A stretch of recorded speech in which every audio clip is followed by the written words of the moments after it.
Hello, everyone. A very good evening to everyone, and welcome to today's global webinar series, Selling Your Idea in 30 Seconds, Marketing to Butterflies. My name is Luth, and I will be your moderator for today. I'm pleased to introduce today's speaker, Ms. Sonal Shah. Sonal is a digital marketing leader, an ex-entrepreneur, an amateur astronomer, and is currently the head of enterprise marketing for growth markets at PayPal. Today, we have the privilege of learning about how brands capture our attention and sell to us from Sonal.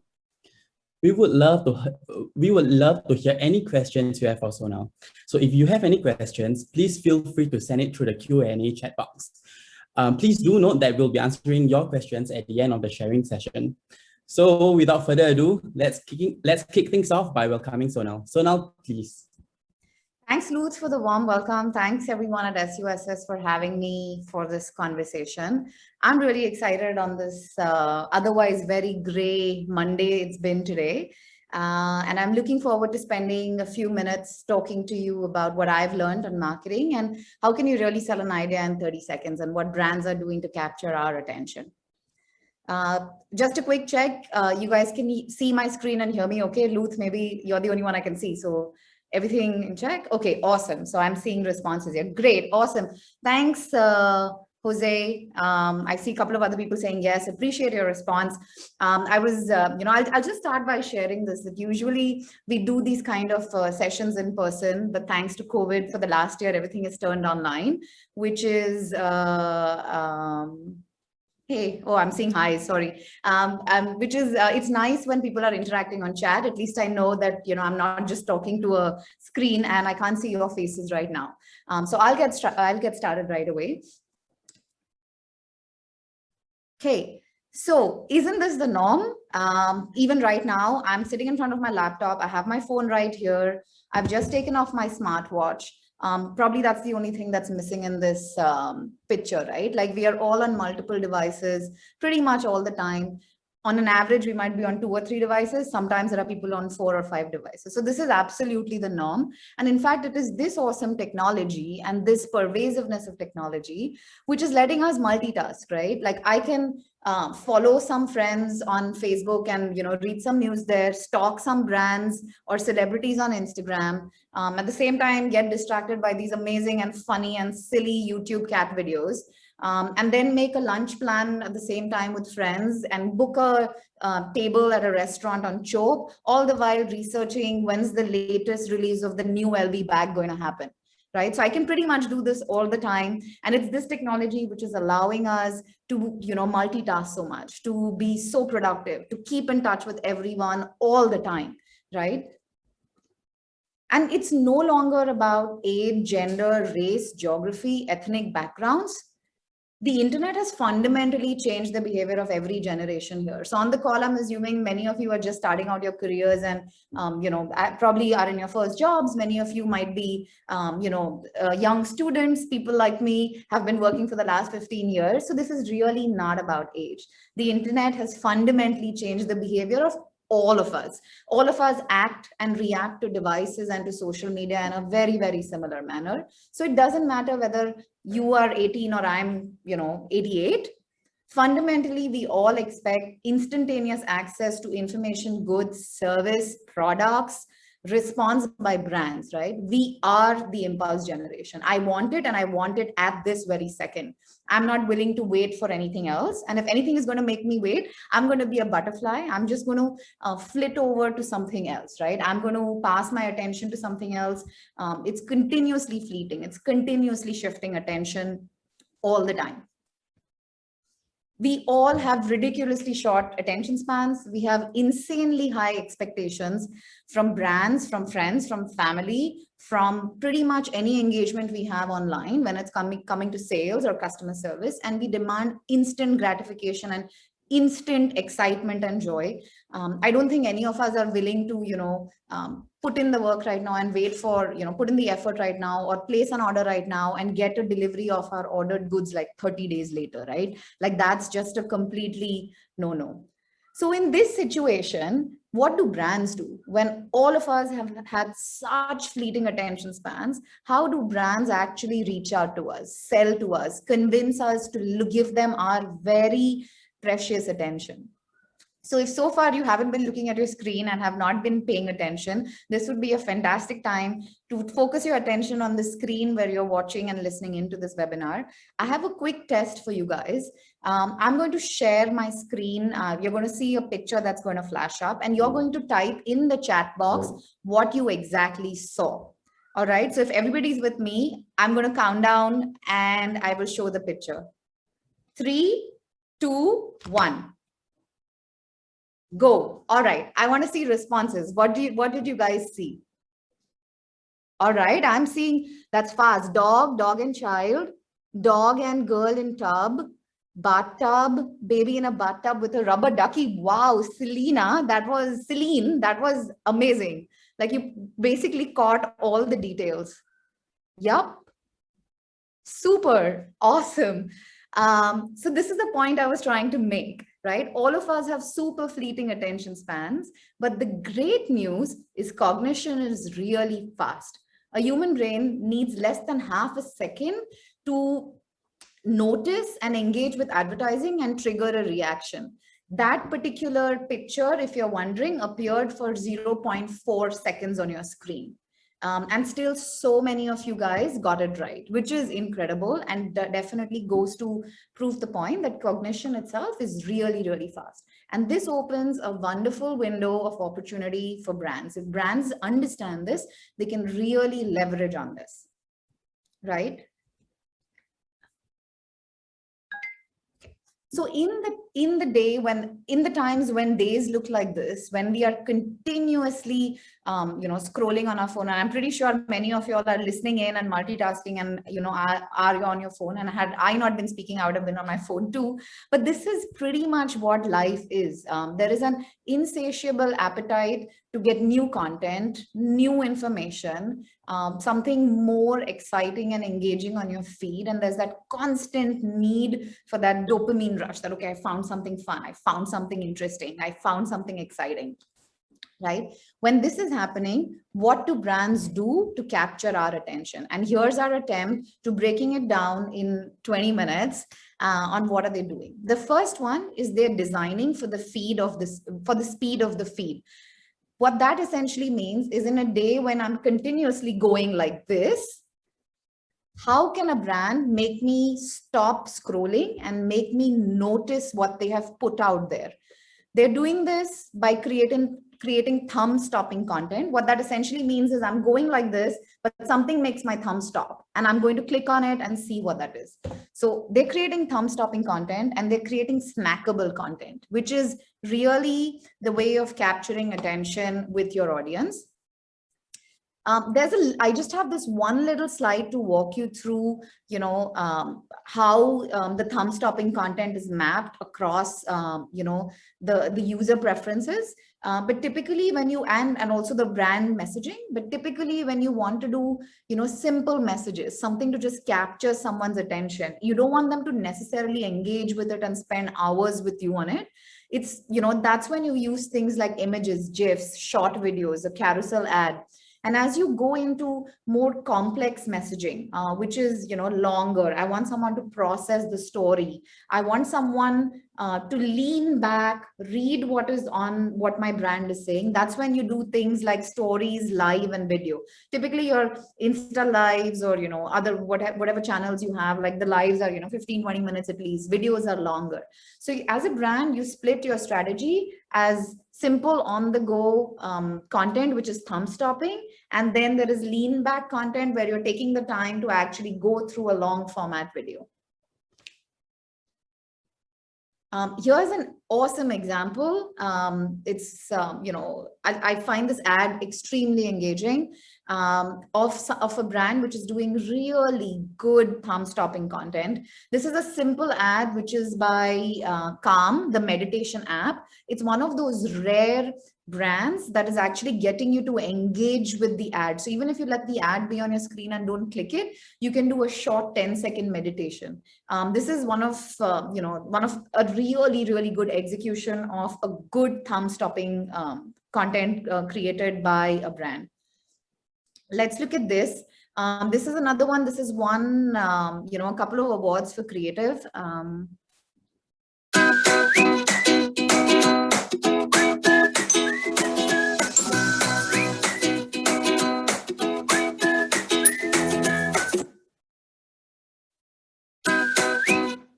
right?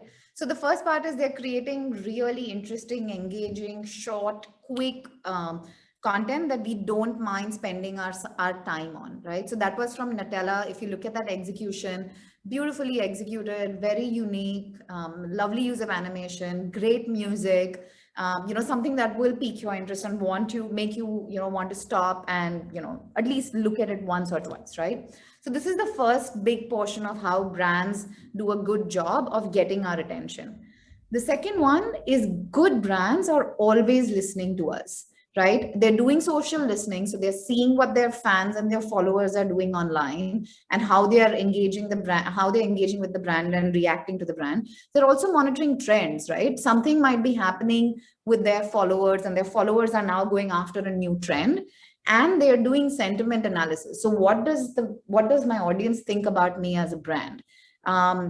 And this is so crucial. And of course, there is elements of social listening which are reactive that whenever someone complains about a particular brand, the brand will go in and step in and, respond. But there's also a lot of proactive social listening. And I'm going to show you an example next, which is one of my absolute favorites on how a brand has done phenomenally well at listening to what their followers are saying and converted that into beautiful marketing, which has not only engaged the users, but also resulted in phenomenal numbers for the brand.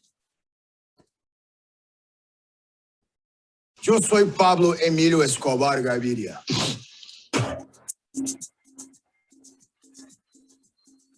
Plata o plomo.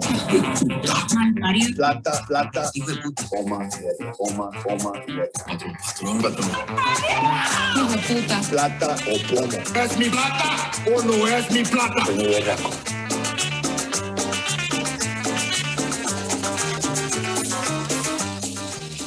Coma, mierda.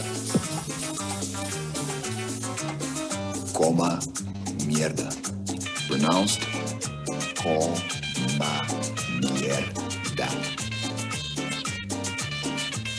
Coma, mierda. Coma, mierda. Coma, mierda.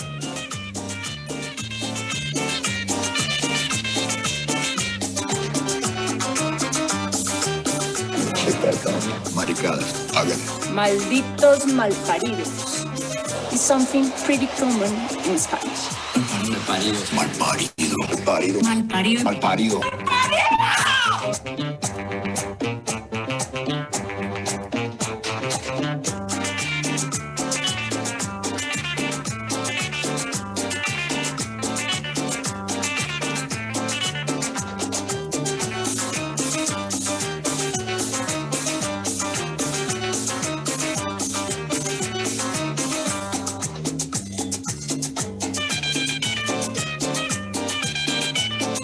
Tranquilo, tranquilo. Hijo de puta. See it in action. Hijo de puta. Hijo de puta. Hijo de puta. Hijo de puta. Hijo de puta. Hijo de puta.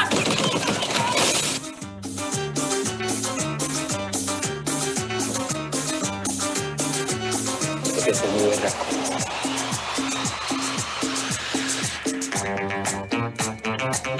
Toma mierda. Yo soy. So that's been one of so Netflix does a phenomenal job at marketing, but that's been one of their most striking campaigns.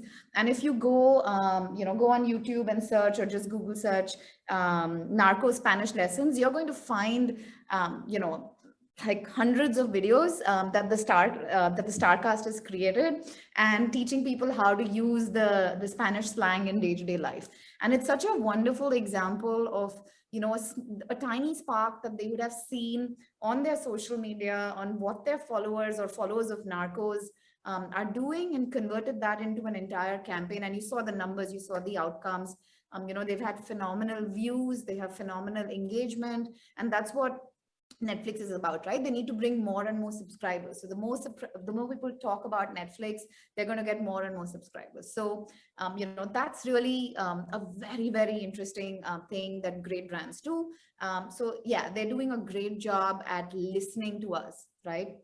The next one is brands are there where we are. right? Today, you and I are across 3 devices. So no brand can say that, oh, I'm only going to do something on desktop or I'm going to do something only on mobile. Brands have to be omni-channel. They have to be multi-device. But what's more is they have to bridge the gap between physical and digital. It's no longer only digital or no longer only physical. And there are some brands that are doing a great job, like a phenomenal job at bridging this gap. This one's pretty recent.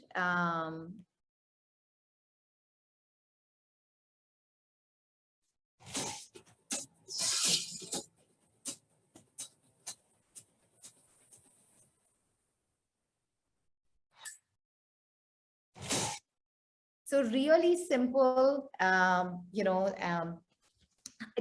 someone, if you guys can put it in the chat, did any of y'all actually witness this happening at the Singapore Flyer?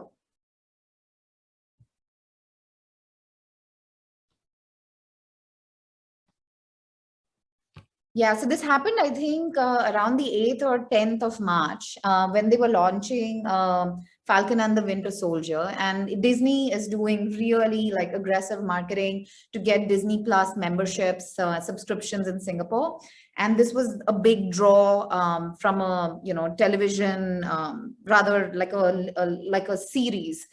They launched WandaVision a few weeks ago, and after that they were launching this new show, and they actually sort of coordinated this as digital and physical advertising and marketing.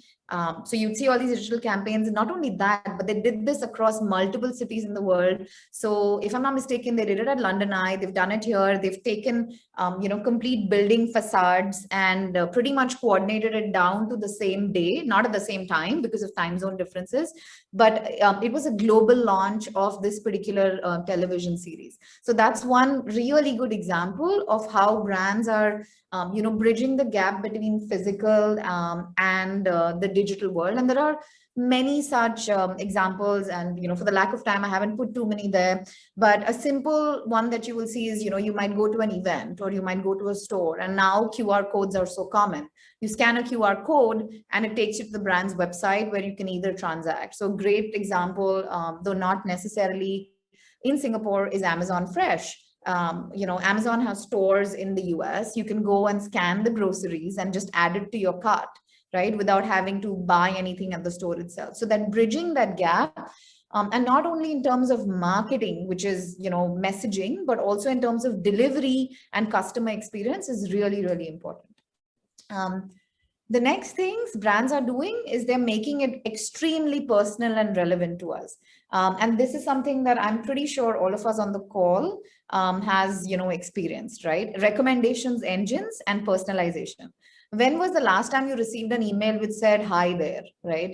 Any brand will typically at least personalize your name. They might not be able to personalize the whole email that you're getting or the whole SMS you're getting, but you're at least going to see a dear Sonal or a dear Luth, right? So you're going to see your name for sure. And then you have multiple brands that are doing a really good job at recommendation. So let's take a look here.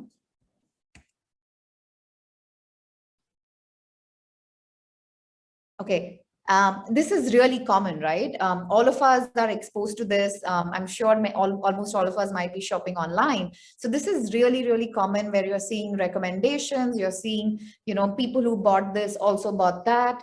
And at this point, I have a question for you guys. I'm going to turn on a poll and, would be lovely to get your answers. It's going to be a really quick poll, and then I have an interesting statistic for you. So I've launched the poll.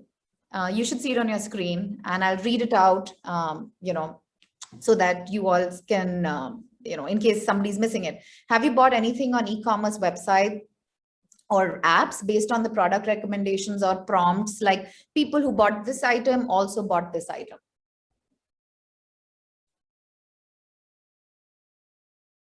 Wow, it's pretty neck to neck, 55-45. Loving it.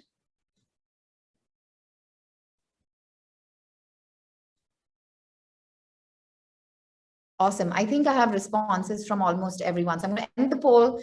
57% of you, or okay, it just went up. Okay. 59% of you said yes, you have purchased an item based on a product recommendation or suggestion on what other customers bought, and 41% of you have said no. This is a great result. Just to put it into perspective, and I'm just sharing results here so you can look at that. Just to put things in perspective, 44% of Amazon's customers have made purchases based on the recommendation engine. So can you imagine how powerful that is?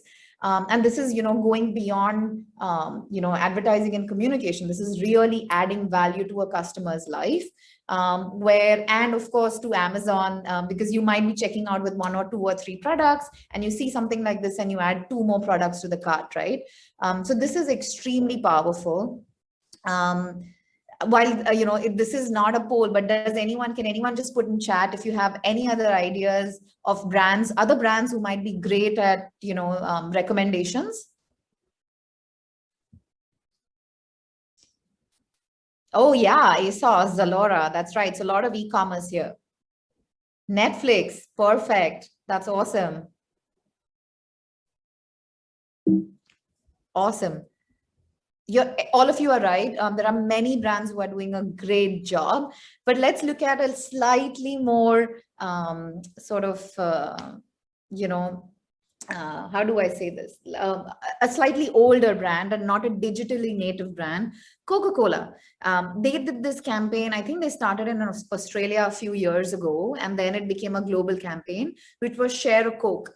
And I don't know if anybody recalls this, but it was where the Coke bottles were customized and you could say share a Coke with, and it would be your friend's name or your name or your partner's name. But then in Australia, they took it a notch higher.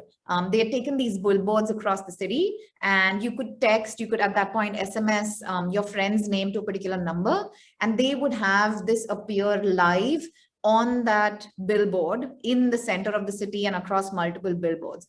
And that this is such a great example of personalized marketing and truly helps engagement and interest, right? Like this is so subliminal, like you keep seeing Coke and you do a little bit personalization. And I know that they had phenomenal results from this campaign in terms of, it's been an award-winning campaign on personalization, but also business results. But here's an example which is a little bit away, a little bit different from the digitally native brands, but still doing like phenomenal work, right? We move on to the next one. The other thing that they're doing is they're making everything continuously disruptive. Everyone is constantly innovating. The creative execution is, mind-blowing. People are finding connections. People are finding different ways to use different technologies. And here's an example that you might have seen. Let me share a background of this in case you all haven't seen this before. So Burger King in US came up with this awesome YouTube ad. YouTube has these 15-second ads. And this was when, okay, Google. So Google was a newish product, the Google Voice Assistant.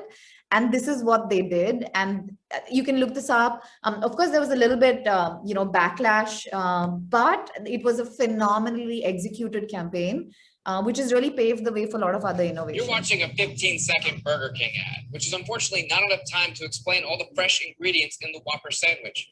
But I got an idea. Okay, Google, what is the Whopper burger? According to Wikipedia, the Whopper is a hamburger consisting of a flame-grilled quarter-pound beef patty, sesame seed bun, mayonnaise, lettuce, tomato, pickles, ketchup, and sliced onion. Isn't that just phenomenal? Like making use of, this kind of interactivity that's possible, and really like triggering like Google Homes across the US when this ad was playing either on television. So they did this on television, but they then also did this on YouTube. So that's another thing that, some brands are really, really good at doing. So we looked at 5 things that brands are doing really well to capture our attention. But the underlying in all of these 5 is data. None of this is possible without focusing on data and looking at data and not getting very bogged down by it and not getting very, lost in the, minutest details, but finding that great customer insight and using that for your marketing campaigns and your product campaigns. Brands are using data to analyze. So we saw a couple of examples of that. They're using the data to engage with customers, and they're using data to nudge us to make those purchase decisions. Now, all of this is to eventually drive us to click, add to cart, buy, or go to a store and buy. So all of this is about commercials, but broadly, it's really focused on analyzing data, using data to engage with us, and then nudge us to take the right sort of the preferable business step. And I wanted to share one brand as an example, which is just phenomenal at doing this. They are great at looking at data and creating amazingly engaging customer experiences. And in fact, it all shows in their numbers, it shows in their subscription base, it shows in their brand recognition. And this is the brand. So this is an older campaign when Brexit happened, but they have used the streaming data so beautifully. This one says, dear 3,749 people who streamed, it's the end of the world as we know it, on the day of the Brexit vote, hang in there. So this is really using that data to be on point of what's happening in the world at that time.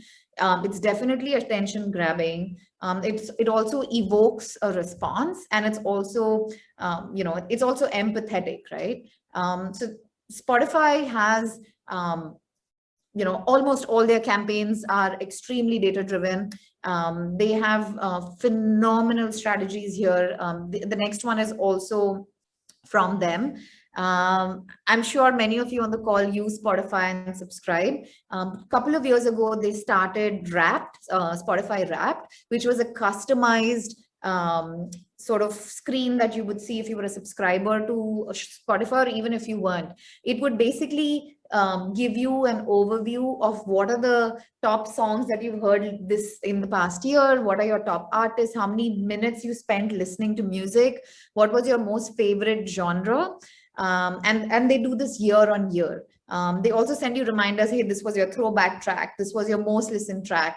And they're doing this to drive more subscriptions and bring people back. So people who've been listening to Spotify, it's a freemium model. So people who are unsubscribed, who are not subscribed, but who are listening to Spotify, this is a great way to bring them back into the fold.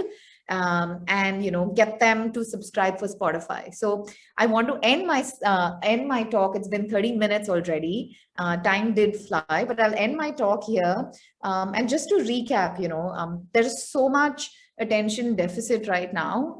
Brands really need to know what they stand for. And these were some examples of brands that are great at listening to what we are saying, creating thumb-stopping content for us so that, we take a pause on our constant scrolling and give them some attention. There are brands that are using, data.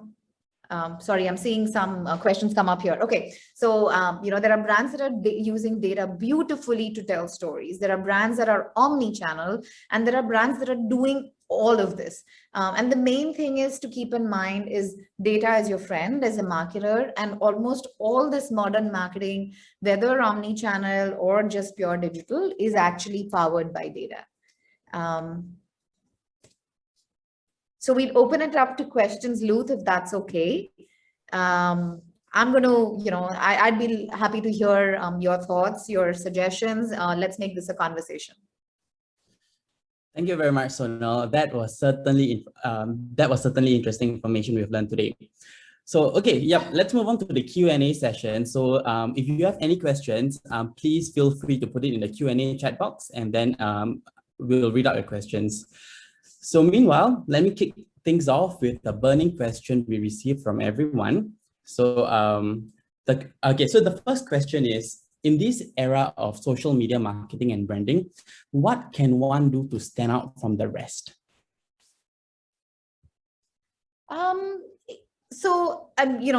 We shared a few strategies right now, right? Like everybody's on social media. It's hard to grab people's attention.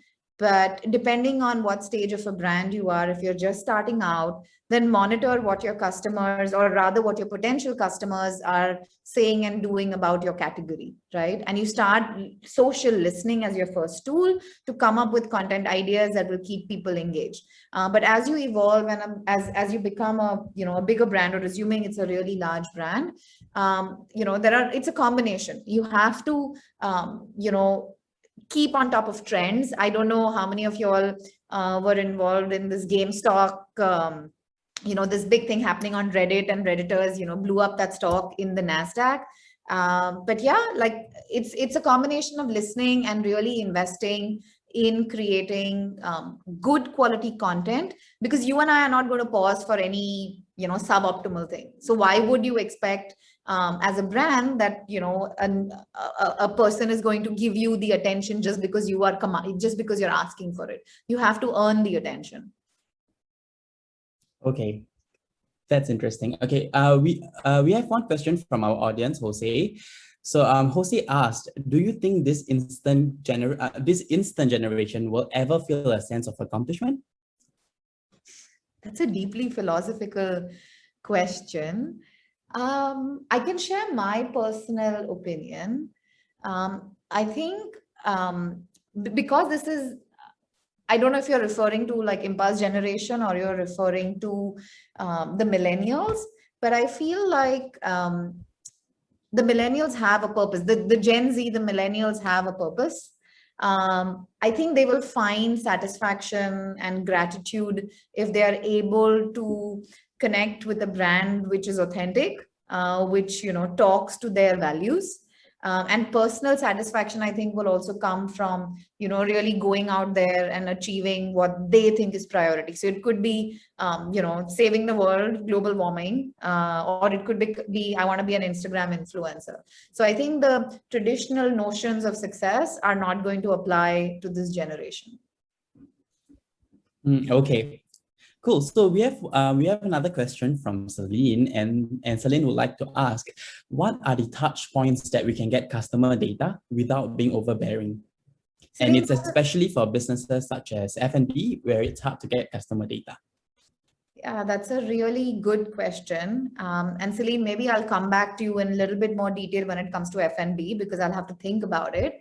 But in general, there are multiple ways, right? Like there is de-anonymized data. So assuming assuming you have a website, people are visiting a website. So you will not know whether Jose visited or Sonal visited, but you know that there are, X number of people who visited, they've spent this much amount of your time. So that's the base level data that you can get. In case of restaurants, reservations are coming from Chope, for example, right? And a couple of these restaurant booking softwares. They are passing on the information to you of your customer, of who's booked a table for how many people, right? So that's again pretty non-intrusive, because you're anyways getting that data. There are a couple of other de-anonymized ways where you don't know who it is, but roughly who. You don't know individually who that person was, but you know how many, roughly know gender. So there are multiple advertising tools which will make this available. But the best way, honestly, is one, to keep your eyes open to what's happening in your community. When I say community, if it's, it's an Italian restaurant, what are the latest hashtags on, Italian cuisine in Singapore? What is trending there? Who are the top bloggers who are talking about this? So you start with this kind of information to then build your strategies. It is a very fine line because there is a lot of concern about data usage. So you have to do it really smartly without being intrusive. And you must be seeing this on every website. You have to put in a disclaimer that, yes, there are cookies, we're going to track you and stuff like that. But, we can have a more detailed discussion about this, and I can try and give you more examples of how F&B businesses can tackle this issue. Okay. Next we have another question from an anonymous attendee, and I feel like this is an interesting question. So the platforms where people hang out is changing so rapidly, from Facebook to Instagram and now TikTok. So how does one as a marketer know what is the next big platform? Oh, that's a really good question. I think it is a little bit like your finger up in the air and you have to pick that out. But Clubhouse, right? Where did that come from? Like all of a sudden, a few weeks or maybe a couple of months ago, this whole sort of live webinar. I'm going to just ask, like, are you guys aware of Clubhouse? Or is anyone on Clubhouse or does any sessions on Clubhouse? Okay. So why people only heard? Okay. Yep. Yeah, I mean, these things come out of the blue, they come out of nowhere. I think the best way is, as a marketer, if you want to succeed, you have no choice but to stay ahead of trends. So you're constantly reading, you're constantly seeing, typically, this will come up in these early adopter blogs. There are many blogs that talk about the latest tech, the latest sort of thing that's happening. That's how Snapchat happened, right? Like a few years ago, it was just kids who were using Snapchat, and all of a sudden celebrities were on it. So it's yeah, keeping your eyes open, continuously reading. For anyone who's an aspiring marketer, this field is not like you can, go and buy a book and learn about it, right? You have to be in it. There is no ways to succeed here without getting your hands dirty. You're never going to be a good influencer if you're not on Instagram. So you just have to get in there and, go with that. Cool. Okay, now we have another question. So typically when people think of marketing, there's always this perception of things being in a B2C concept to consumers, but what about B2B? So we have one of our attendees, Jayesh, and Jayesh asks, any insight on companies that deal with B2B business solutions? And how can a company increase their reach and be equally creative on social media, saying that their channels are limited to Twitter and LinkedIn, which are a bit more formalized for the corporate marketing, I guess? Yeah, so Jayesh, that's a good question. Thanks for asking. I am in the B2B space actually professionally. So at PayPal, I'm focused on the B2B part of our business and that segment. It's a tricky balance. You need to first define what your objective is and what your goal is, right? Reach for the sake of reach, it doesn't serve any business purpose. So if your business purpose is, hey, I want leads, or I want revenue, or I want existing customers to transact more often. So you start with that and work backwards from there on then what should my channels be. There's a lot of interesting and exciting stuff happening on B2B. There's a lot of really good tech. So account-based marketing is an amazing, tech solution. I don't want to spend too much time on it, but I can give you an idea that there are technologies which help businesses, like large or small businesses, identify when a certain group of IPs or when a certain group of when a certain set of audiences based on device IDs are surging for your category. So a good example would be, let's say if you were, I'm making this up on the fly, but let's say if you were Dell, right? And you were looking for distributors. There are technologies which help identify that, okay, in these pockets, we think these IPs are searching for Dell, or they're searching for HP or your other competitors. And based on machine learning and AI, they're able to do a prediction on who is likely to engage with you. And that is the secret sauce. That's your base level where you begin. And then you have multiple dissemination channels. And you can say that, okay, I want to do a content syndication program with you. I want to do through that particular, technology. You want to do website chat, right? Like so many B2B companies have amazing website chat and chatbots. You can say, I'm going to do email. I'm going to do paid media advertising. I'm going to do LinkedIn. I'm going to do potentially Outbrain, Taboola, if I'm talking about content and, probably more serious content. And then as people engage with your content, all of that information gets captured at an audience ID level. And that's what powers your lead scoring. So you'll say that, oh, if somebody has read read 6 of my articles versus 2 of my articles, then this person has a higher propensity to be interested in talking to my sales team, right? So you're looking at the end-to-end journey. And I can think of some, ideas of, brands doing really good B2B content. So Accenture does a really good job. So you can check them out. They're pure B2B, B2B. Their customers would be like customers like Facebook and Google, etc. So check them out. There are, others which are doing really like Shopify. Shopify does such good content for small businesses. Zero, QuickBooks. So check these out. It'll give you an idea.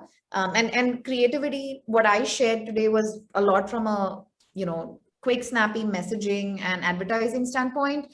But even on the B2B standpoint, there is a way you have to remember you're selling to a person. Even though it's a company, behind the company, there's a human being. So everything, if you keep that in mind, you are able to come up with those kind of relevant strategies.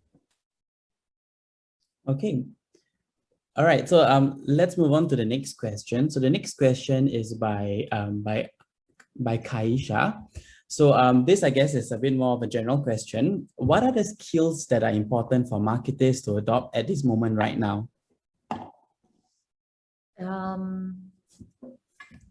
I feel if there were two things, and we're not talking about, so there are hard skills and soft skills, but let's talk about, I think in my mind, 2 or 3 key marketing skills.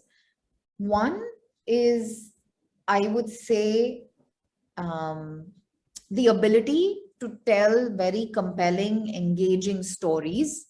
So in terms of think about content, think about, I'm not suggesting that everyone become a content writer, but think about what a customer wants. Use that insight to create campaigns, to create marketing comms, to create, advertising and create strategy. So I feel like understanding the customer is absolutely important, and creating great content strategy out of this is very important. So I would say content is one. The other one, to me, and I index on this side naturally, is data analytics. So you don't need to be an analyst, but you need to know how to read data and tell you, and you need to be able to pick out insights from there, right? So you might not be in a role, or you don't want to be in a role where you're actually doing the reports and insights, but even if you are a marketer, you need to be able to look at an output and say, yes, this is working, this is not. Because, in maybe like 30 years ago, how brands would work is you would spend, 3-4 months doing a customer research, a qualitative and quantitative research that would result in an insight. That insight would result in a strategy. Based on that strategy, you would have this one big television commercial, billboards and advertising, and then you would live with that for a year. In the digital world, it's a continuous test and learn. You're continuously, like, at any given time, you're going to do 20 different creative on 8 different channels, driving to, 3 or 4 locations, which could be your website, an app, and, multiple things. The whole power of all of this comes together only with data and understanding that data. So I would say these are the 2 most important skills to develop. Okay. And basically to link to that question, so we have a question by Varnya, and Varnya asks, talking about collecting data and consumer research, how much is too much? As a marketer, how do we draw the line? That's a really good question. Too much is definitely when you make it spooky. There have been brands, this was in the earlier days of Facebook, where on Facebook you would see ads which were customized. It would say, dear Sonal, your bill of like $500 is spending. Another example, which I think people find quite spooky, is in your Gmail or in your mailbox, you will see ads which are related to the content of your emails, right? So it is a very, very fine balance. What I have learned as a marketer, and of course as a customer itself, if a brand is truly adding value to me, and value to me, not what brand believes is value, but what a customer believes is value, then I think customers will really appreciate personalization. But the minute it becomes personalization for the sake of it, there's going to be a lot of backlash. Interesting. Okay, so now let's talk about the content itself. So we have a question by Supriti. So Supriti asks, do you think marketers are contributing to the shorter attention span of their customers by posting reels, 5-second videos, pictures, etc.? So are marketers to blame for the short attention span by consumers now? So again, personal opinion, I don't know if there's a right or wrong here. I don't necessarily think so. I think our behaviors are influenced by the technology in general. It's like, channel surfing, right? There are days when I'm on Netflix or Disney or what have you, where I can't make up my mind on what to watch. And I keep flipping between like hundreds of shows and movies. And that's not because these brands are creating like short content. It's just become an inherent human nature. There was a study done a few years ago, which actually said the average human attention has declined quite significantly and it's down to 8 seconds. And it's less than that of a goldfish. So I really think it's the pervasiveness of technology, and marketers are adapting to it, and of course doing everything we can to grab that momentary attention to get someone to stop their feed and to stop scrolling. Cool. Okay, so let's move on to the next question. So the next question is by Arwa, and Arwa asks, most of the brands use similar types of marketing strategies. How would a brand represent their credibility and uniqueness to their customers? Ara, so all the examples we looked at actually, were quite different from each other, right? Like Amazon strategy is completely different. It's driven by their strong product and their strong recommendation engine. Spotify is doing something similar in terms of a recommendation engine. But if you look at the other brands, they're using data to gauge what's happening out there in the world. So honestly, I think for a brand, it's important to first define, hey, who am I and what do I stand for? What's my purpose? What's my mission, right? Amazon says they are the most customer-centric company in the world. So everything they do is related to that particular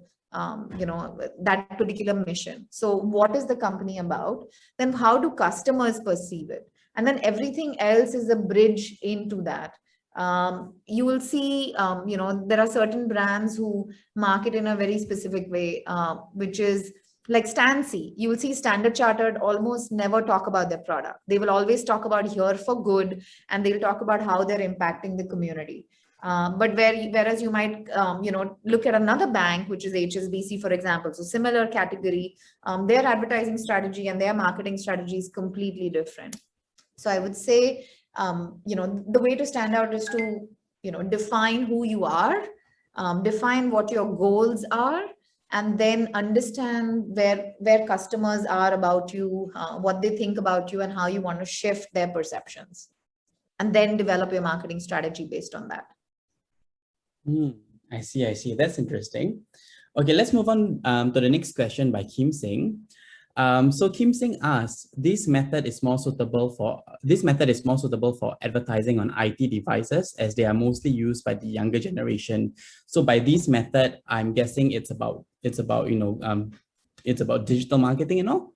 So how do you deal with the older and less IT savvy generation?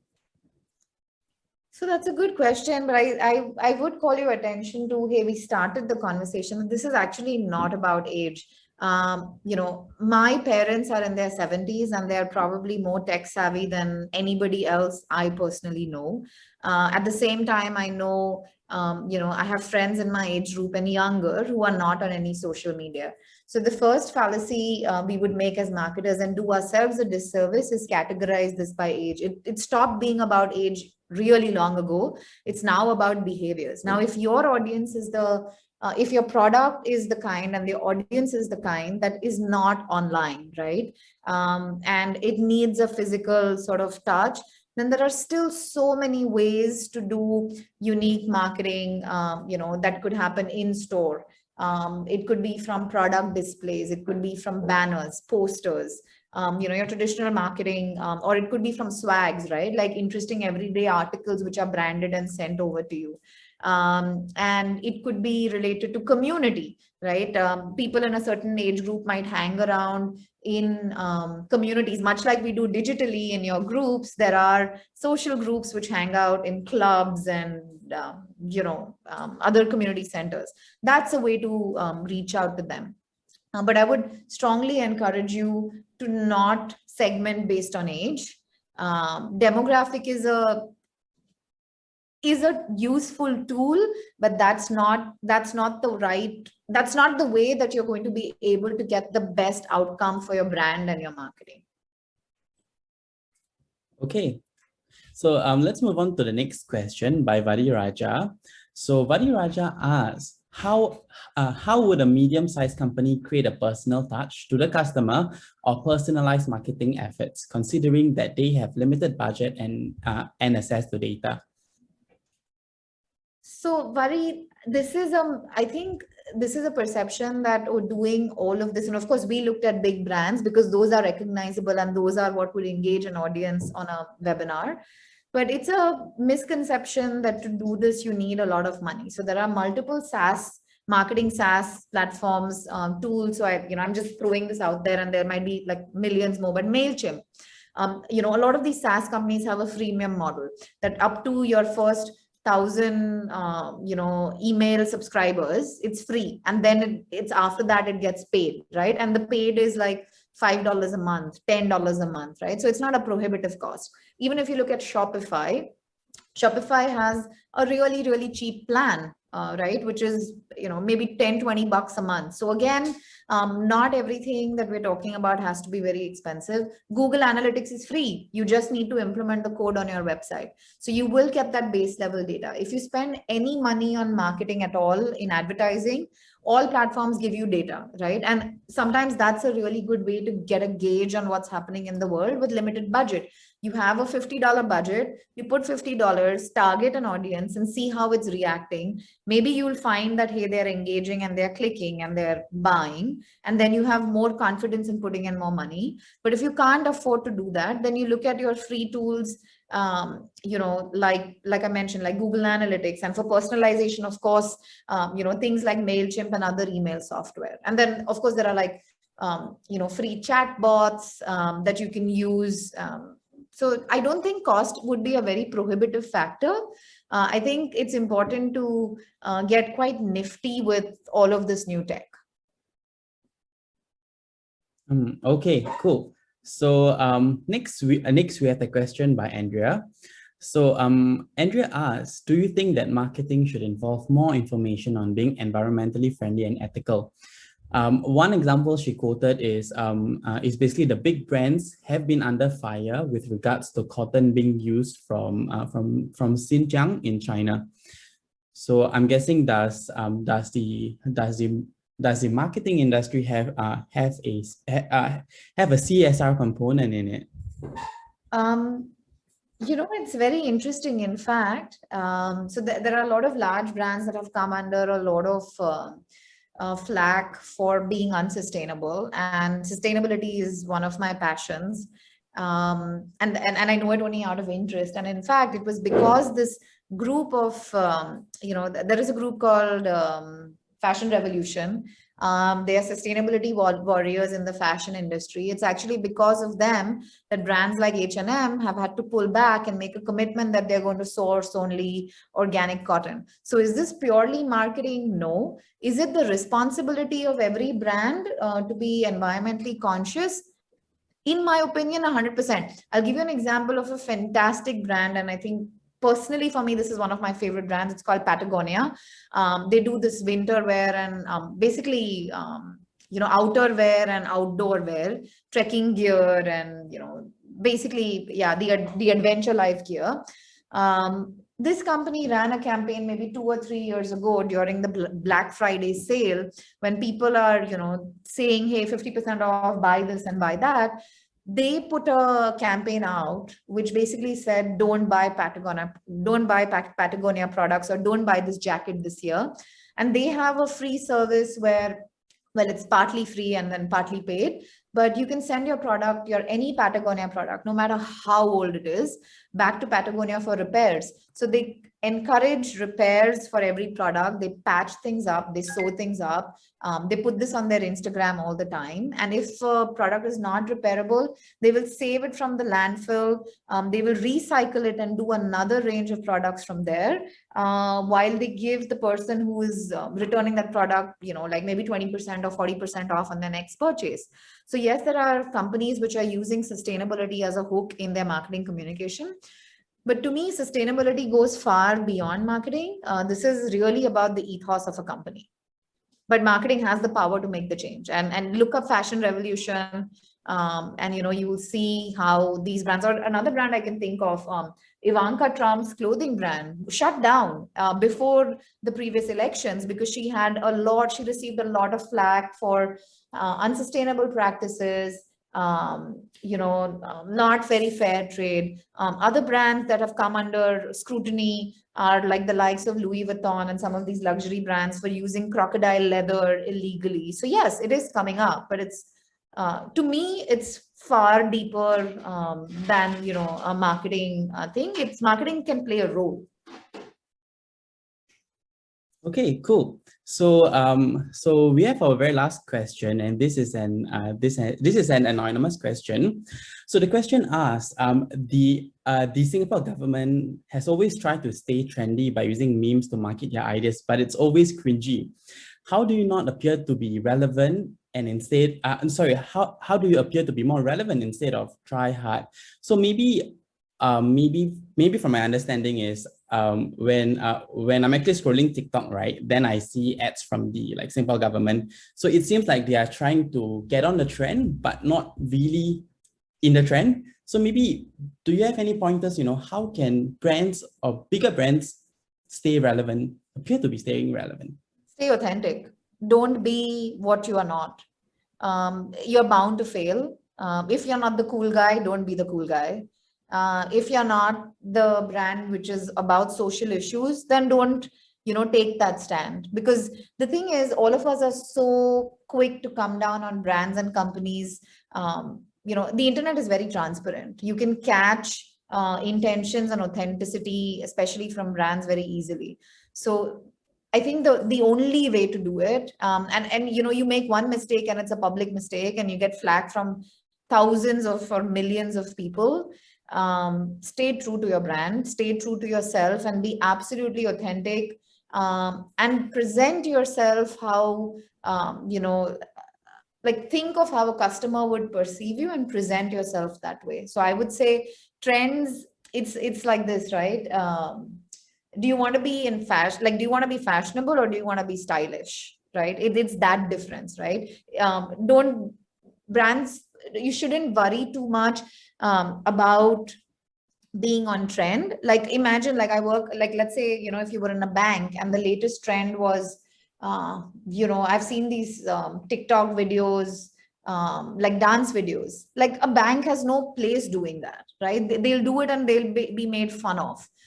So I feel like picking your channels is important, and a bank could be on TikTok, but not participate in that kind of a challenge, right? Do something else which is truer to their truer to their self. So I would say that authenticity is the answer to me. Okay, cool. So so the key point is authenticity is key. Okay, so that's all the questions we have for today. We have come to the end of today's webinar. So thank you once again, Sonal, for your time and expertise. It was a real pleasure to have you with us. Not forgetting, thank you everyone for joining us, and thank you so much for your time. Thank you. Thank you, everybody. It's pretty late, so thanks for staying. This late and probably skipping your dinner or missing it. I had a wonderful time talking to everybody. Bye. Thank you, everyone. Bye-bye.